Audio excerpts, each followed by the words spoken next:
Hello, we are Laissez-Fayre. I'm Dario Weston. Amanda Hurdman. And I'm Miss Nova Eva Ciara. And this is our interview, our serious one for YouTube and Daily Motion. What does the word laissez-faire mean? Laissez-faire is a French phrase which means allowed to do, which refers to their economic system, which it means like the free market or freedom to do as you please, and we're applying that to the human body where social and public nakedness is concerned. How did the band start? I've had a couple of lineups for the band. The first one was in 2001 and the second one was in 2006, and with the second lineup we recorded a demo which we put up on MySpace, and with the third incarnation, this one I think is going to be the most successful. I've got a great dedicated and open team working with me, which I am going to encourage all I can. Why are you using naturism as the main muse for your band? Well, I actually think it follows on from the name, which is, it really means freedom to be how you want to be. And I think that naturism is one of those things that if someone wants to be that way, if someone wants to be nude, they have to go to a nudist retreat or something and be closed away from everyone, and it would be nice if people could just be free to be who they want to be and what they want to be and just be completely accepted. Yeah, I think it's mainly because a lot of other social minorities who were previously persecuted have now been accepted. I mean, you get like the gay and lesbian people up until the late 70s, you know, if you admitted to it, you'd have been liable to be chucked into jail. The Village People helped to change that, and then in the 90s, Fiona Horn with Deaf Effects and J.K. Rowling made paganism and witchcraft popular with kids. So I think it should be just natural that the naturists, you know, are probably the last bastion of cultism to be accepted and amalgamated into the mainstream. Who is your target market? Well, everyone really, but I think we'd really like to appeal to people in their 20s or teenagers, just young people that are really finding their true selves. Yeah, I think mainly the people in the teens to the early 40s, because they tend to be susceptible to a lot of negative advertising and negative opinions of other people. Like if you don't look like a Barbie doll, or you don't wear certain clothes, or use a certain type of perfume or toothpaste, or drive a BMW, then you're basically nothing. How would you describe the band's music? Good question. I like to give it a different approach. A bit of rock, a bit of contemporary, all sorts, but more of a natural nudist approach, but a bit of variety. Yeah, a lot of our songs incorporate punk and new wave with funk and rap and bits of world music and jazz. The world music, you know, being the more sort of the naturist vibe, you know, where a lot of the people in those sort of cultures wear very minimal outfits and maybe just wear like body paint and stuff like that, you know, when they have special occasions. How would you describe the music, Amanda? Well, it's a really good mix of music that we have. We've got a lot of the old 60s and 70s rock, the real popular stuff. We've got some of the originals that Dario's written, more like ballads, and there's a bit of rap in there, a bit of R&B. It's a really nice mix, and I think we bring it all together nicely, personally. So, yeah, what songs would you say that you like the best out of the original repertoire? I'm sorry, I think my favourite would have to be Unisexual. My ultimate favourite. It's Ugly Girls. I love Ugly Girls. Can you explain what Ugly Girls is about? Put you on the spot here. Yeah, you have.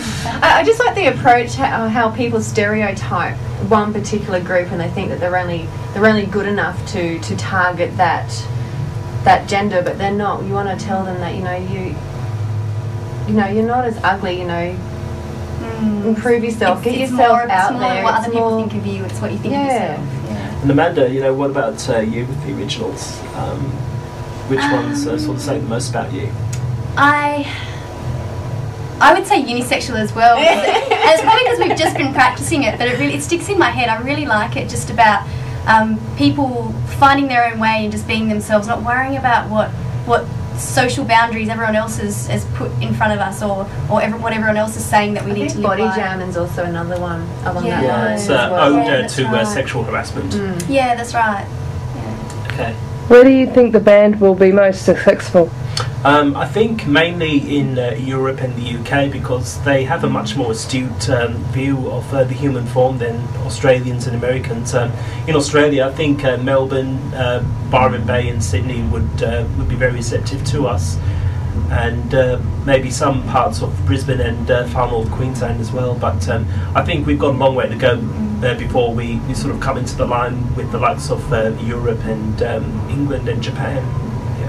I think that will grow very slowly in the US, if at all, and I think that's probably a compliment, because they seem to be very mainstream, and you have to fit within a certain look or a certain sound to kind of be accepted there. Well, naturism is actually a multi-million-dollar business over in America. It's quite corporatized, but then again, it's normally just regulated to private-owned clubs where they make their own rules, and sometimes tend to alienate people. Like, say, if they're single males or if they're gay or something like that, they just don't want to know them. They put them off to the side, which I disagree with.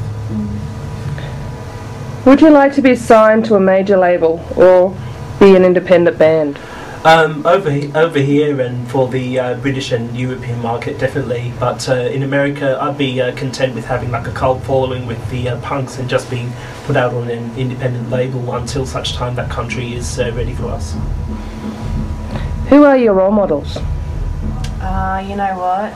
I've always been a big fan, and this is going to sound really bad, but the one person that's always inspired me would be Darren Hayes. I'm sorry, big fan. Always have been. Yeah. And you've got to stick with what you know. And, you know, come on, talent, local Brisbane talent. Yeah. I'm going to go Darren. He's a very charismatic and intelligent person. And he's very much got it up spiritual person, and I like that about him. Very spiritual, down to earth, very talented. So yeah, I'm going to go Darren Hayes. Yeah. Definitely. Mine would be for Brisbane. I think it'd be Jessica Orliasso from the Veronicas, because she's was raised in a very conservative culture, and she's just broken out of that. She's basically, doesn't give a stuff what anyone says or thinks about her anymore, which is something more that you'd expect from like American rock girls. But she's really broken that boundary, and she appeals to both pop and rock fans alike. For a male role model would be Spencer Tunick. He's not a musician, but he's a photographer who is very well known for doing like public nudes lying down in street corners and stuff like that. And the magic of him is not the fact that he gets people to disrobe in front of his camera, but all the different geometric shapes and stuff that he can create with his installations. My role models for music, the first one would definitely be Bob Dylan. I love the acoustic feel to his music, and I have a lot of respect for people that can just have their beliefs, be themselves, speak up for their beliefs, not let anyone else faze them, but then be accepting of everyone else for who they are as well. And probably more modern, a role model would be Xavier Rudd, who does a lot of acoustic music. He plays the didgeridoo and the harmonica, and sings about a lot of world issues and peace and love, and I've got a lot of respect for that. Next one. Is it possible to separate sex from pop and rock music and from public social nudity? I don't really think that's entirely possible. I mean, you can't separate sex from pop music. I mean, they coexist like Wild Beast and Dung Beetles, and those crappy wildlife shows that they used to put on after Countdown and video hits. I think sex is an important part of selling yourself if you're a musician or entertainer. But with naturism, it's more of a sensual thing than them plain sex, because when you see a person at a naturist beach or club, you're looking at them as a whole person, not just as like a sexual toy or thing. And that's why I think women tend to find it more liberating and become the better propagators than the guys are. Who writes most of the songs for the band? That would be Dario. He writes, in fact, all of the originals that we do. So, and I think you've been writing for quite some time. Yeah, since I was about 15. Yeah.